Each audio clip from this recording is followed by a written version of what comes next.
Okay. Well, um, coming at you from the bunker. And with a little bit of prompting, I've been asked to do a chat or whatever online to see if I can speak to some people and have them speak back directly, indirectly, um, about the state of affairs. But not that. I mean, God, everyone's got their 2 cents. Every fucking person has a podcast these days. So I I hope that I'm not going to be just another one of, you know, many that do the same exact thing and just kind of follow and yada, yada, yada. So, what I wanted to talk about is what people have been asking me to talk about, and that is um, literature and how the connections happen metaphorically in literature that offer the ability for people who can read between the lines to actually read between the lines. And that used to be a thing, right?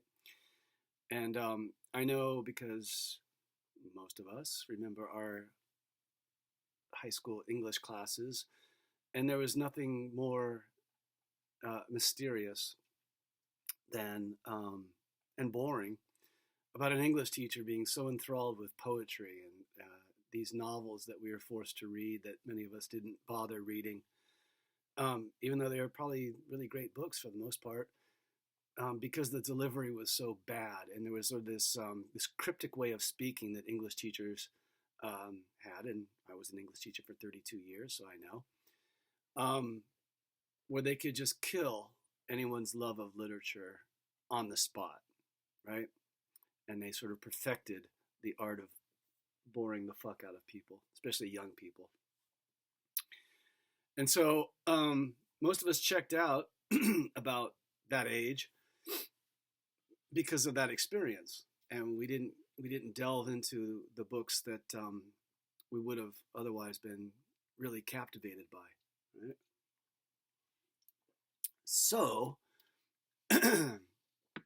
having just turned 60 years old and looking back on all of the experience of being a reader for most of my life and being a teacher of literature most of my life, well, adult life anyway, I want to fill in to the young people especially, or the people that just checked out on books and literature and reading and stuff years ago.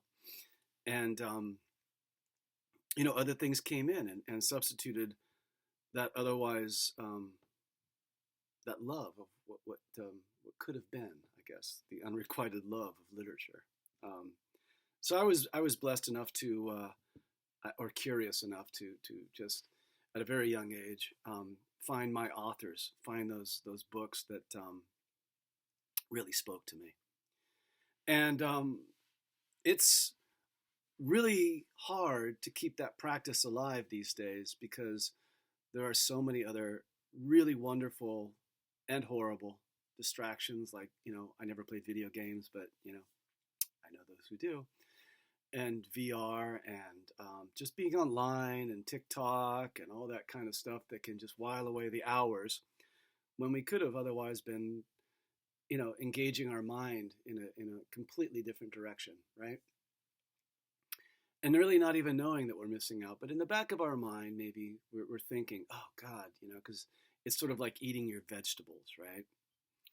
We know we should eat the vegetables. We know we should read books. We know we should, spend more time devoted to, those deeper pursuits that are good for us, right? But that's the wrong reason to read, because it's good for us. That's a terrible reason. Not that I don't, believe that it's good for you. I mean, but that's not the premise. That's not why I read. And anyway, yada, yada, yada. I wanted to share with you the book I just finished because I think it's worth reading, right? So tomo'neill wrote this book. I know it's, backwards, right? On the camera. Maybe not. But anyway, it's called Chaos, which is a CIA PSYOPs adjunct of MK Ultra. So it's called Chaos. That's the operation. Charles Manson, the CIA, and the secret history of the 60s. And if you don't know about this book, you should, because let's talk a little Charlie Manson, right? I was born and raised in LA and grew up in the 60s and 70s. And the Manson murders happened in 1969, so I remember them vaguely happening. I remember reading Helter Skelter when it came out. I remember being a punk rocker in the 70s and going up to CLO, was it Drive? When the Polanski Tate house was still there. I guess it's been razed or, I don't know, converted. So I remember all that, and I remember thinking, oh, that's a really interesting story. I remember watching the interview with Tom Snyder with Charlie Manson, and I actually knew people in San Francisco who knew Charlie Manson. I used to visit him in prison and stuff, and they were magazine editors and writers, so they were always after that story. And everybody thought they knew that story, right? The Manson family and Sharon Tate and the bloody murders and the longest trial in LA history until, O.J. Simpson and all that. And we thought we had it down, and we could talk about it as though we knew. And this book that Tom O'Neill spent 20 years writing blows it all out of the water. And, he became obsessed. He writes this book in the first person, so he talks about his entire journey of writing this book, and it is quite a journey. It's about 500 pages or thereabouts, so it's a good read. It's a lengthy book, and I'm sure it could have been 2,000 pages easily. Although I don't want to give the ending away, but I think Tom O'Neill probably would be the first to admit he could have spent another 20 years on it, and maybe he would have uncovered the entire story, maybe not. But what he did uncover and what he did, debunk was revolutionary and should be talked about. And this book is on a very small press. I mean, it's technically Little Brown and Company, which is not a small press, but it's Back Bay Books, which is a subsidiary of Little Brown and Company, which is not a major publisher. Penguin picked it up, and there's a lot of stories about why they backed out of it, and then blah, blah, blah. So he kind of got a major publisher, but not really. It's a very obscure book. And I know Tom O'Neill's been on Joe Rogan's podcast, and, people do know about this, obviously, but not a lot of people. Not a lot of people are going to wade through 500 pages these days, even if it is an interesting story. So I don't want to give it away, but I do want to highlight some things and talk about the main premise of what I really want to talk about, which is not just books and why they're good, and this is a good book and why you should read it, but really it's really about the stories that we think we know that we really don't know shit about. So the word belief is really what I want to talk about, right? And belief, like John Trudell, when he was interviewed towards the end of his life, said, instead of saying believe, why don't you just say I don't know? Because when you say you believe in something, you're really saying you don't know. But you'd like to think you know. So therefore you believe. But how much of that we believe in is actually true, right? And the older you get, you kind of notice, this waking up process where you start seeing through things. I think that's called wisdom, right? And that comes through experience. And your bullshit, detector goes up, and you start seeing through things that you once, believed in, right? That you no longer believe in. And you go, fuck, man, was I under the impression for such a long time that this was the truth? Why? Why did I have that impression? Why did I think the way that I did? And this is all a combination of things that we are culturated through, right? And by these societal norms, the culture, which, again, the fucking air quotes, sorry, the root word of culture being cult, we're being deceived, right? And there's an official story given out, whether it's the Warren Commission story or the Manson murders or 9/11 or whatever it is. This event happens, right? And we all see it. JFK assassination, right? It wasn't televised on live, television, but people seem to think that it was, or something. But right after it happened, the television newscasters, Walter Cronkite breaks in and says, the president's been murdered. So that everybody remembers that moment, right? And then the Warren Commission happens, and then the Zapruder film comes out, and then the books start coming out, and then Oliver Stone comes out, and then we think we are getting a story, but then it becomes a belief system, right? Which one of those stories do we believe or believe in? Which one is the truth? Are any of them truthful? Will you ever know? Okay, and all of these, and part of it is actually, in this book. When they talk about the secret history of the '60s, the assassinations were those cataclysmic events where, whether it's Martin Luther King, Malcolm X, the Kennedys, whatever, right? They were shocking. And the entire nation took notice, obviously, and was shocked. There was like this, this cataclysmic event, right? That we all kind of collectively witnessed. And then we kind of had to process and figure out, like, what the fuck was that all about? And I don't know if it becomes normalized ever, right? But it becomes a story that we grow up with, or we live with, or we have conversations about, we read books about. It becomes part of our culture. And then the stories, become fleshed out. But how much of that is truth? Right? That's the big question here. And so this idea of belief in what we think we know, or what we see right before us, but we may have been deceived because the story is masking the real truth, right? They're stories. They become fictions because they're not all saying the same thing. They try to, right? The official story. Oh, there's the air quotes. Again, sorry. So you have this official narrative that you're supposed to believe in, right? And then all the other, subsequent books and films and whatnot start casting doubt on on that story.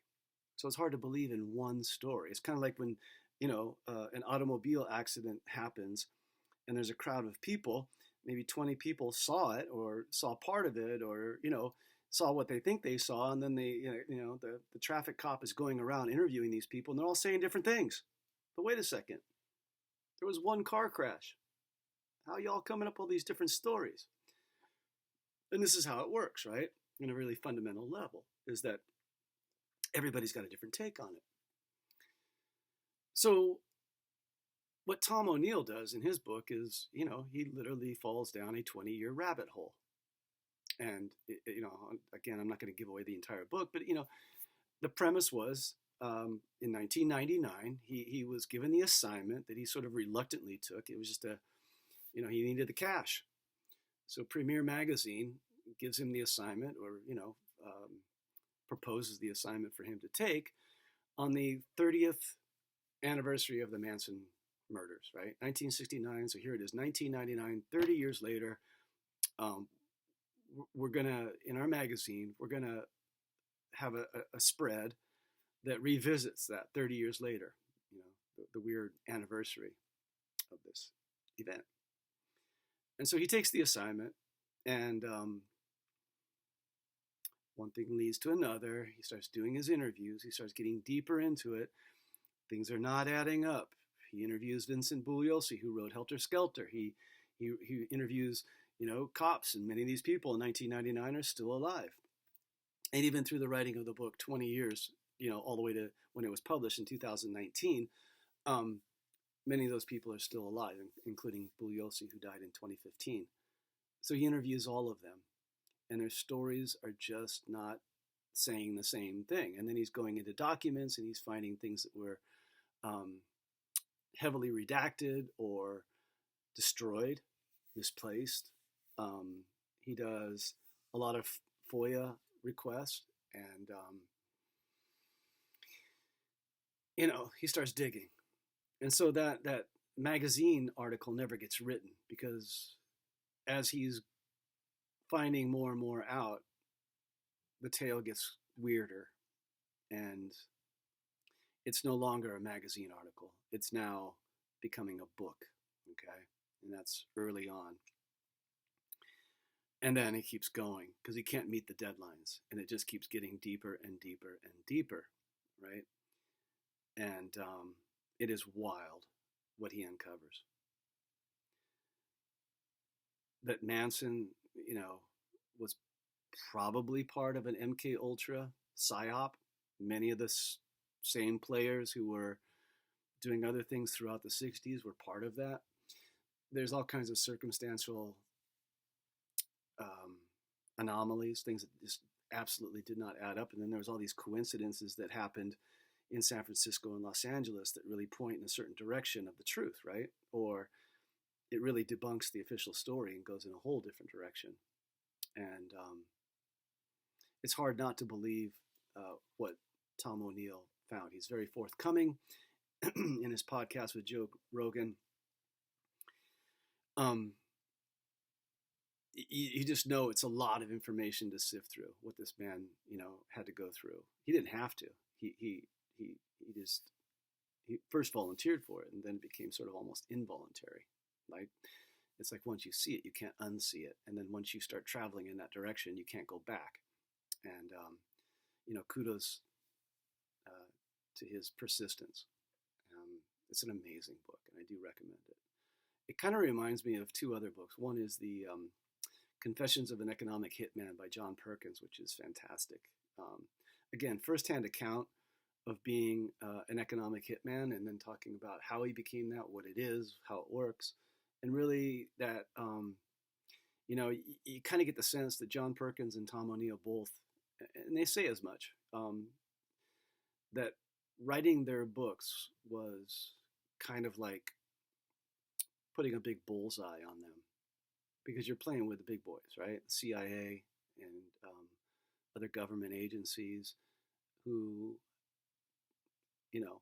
have, it's on the record, right? Have done many assassinations. And if you start uncovering that stuff, you could be next. And so, Chaos, Tom O'Neill's book, and John Perkins' book, and there was another one that that I wanted to mention, and now I'm kind of drawing a blank on it. But these books that give firsthand accounts of very dangerous uncoverings, these things that, like Gary Webb, who wrote all the articles through the San Jose Mercury, was it the Sun, Mercury Sun? I don't know, his newspaper, about the this dark web of goings on in Central America in the 80s and 90s, drug trafficking with the CIA, and that whole tale. And you see these authors, these journalists that take on these challenges, and Gary Webb didn't do very well with it. And then other people too, these stories of like Frank Olson, right? That famous story of a CIA agent who was supposedly, murdered. They say he fell out the window, or suicide, or whatever. Maybe it was accidental, maybe it was suicidal, on LSD back in the 1950s. But his son, who was a Harvard-educated lawyer, has been saying otherwise, that he was murdered by the CIA, right? That he was part of, I don't know if it was MK Ultra or one of, Monarch, or one of the CIA psyops that he was a part of that got him murdered. And if you see Errol Morris's film called Wormwood, which is a great documentary, um, it's all about that story. So I don't think anybody's shocked that the CIA is doing assassinations, right? But it is shocking how they set it all up and how it is truly evil. If in fact Charles Manson was part of this, again, Charles Manson was no saint. But you could argue, and you could make a very good argument, that the people that were behind it were far more evil than even Charlie Manson. And that's shocking because they would be people that worked with and for the CIA, like doctors, psychiatrists, parole officers, police officers, high-ranking officials, politicians. And then you start, seeing how this collusion all comes about, right? And these are guys, for the most part, right? Who have families, they're family men, they're successful, they're well respected, they're top of their field, on and on and on. And you go, evil? They don't look evil. They're good dads, they do good in the world, whatever. And then you look at Charlie Manson, you go, well, yeah, obviously that guy's evil, right? And you have a hard time with that, that cognitive dissonance. Like, what does evil really look like? Well, it's pretty banal if these accounts are really true, right? So anyway, I'm just giving you a taste of, this book in particular, this subject of belief. And I don't mean believing in God, and I'm not going to go down that and all that, but just how much do we believe versus how much do we know, right? Like, what do we believe the truth is versus what do we know to be truthful? And that's the premise here, right? That's where you either get lazy and you blow it off and you go for the distractions, or you go digging. And I don't know what reason to give you to go digging. For Tomo'neill, it was he needed the assignment. He took the assignment, had no idea it was going to, obsess him for the next 20 years of his life doing what he did and writing about what he did and researching it to the degree that he did.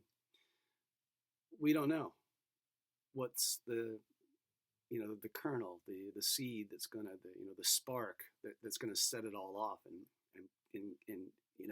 send it in a direction that was unintended. Yet there we go, and such is life.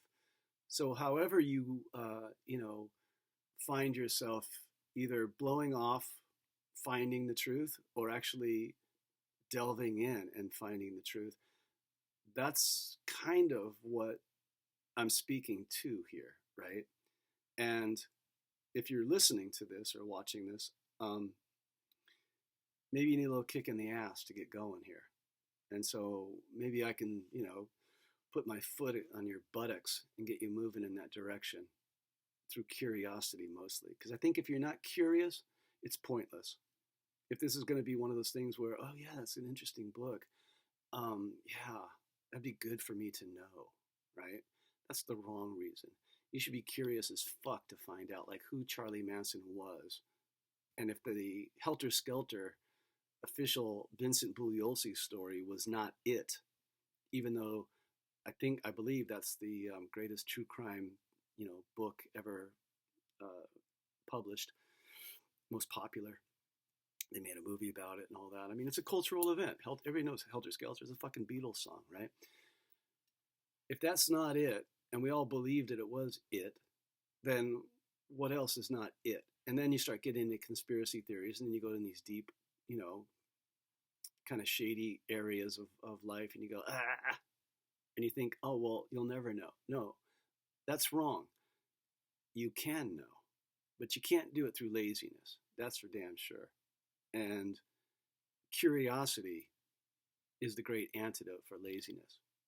Because if you're curious and you really want to find out because you're interested on that level, then you'll go digging. So there you go. See you later. Okay. Next subject, don't know. We'll figure it out when we get there. Take care, everybody. See you later.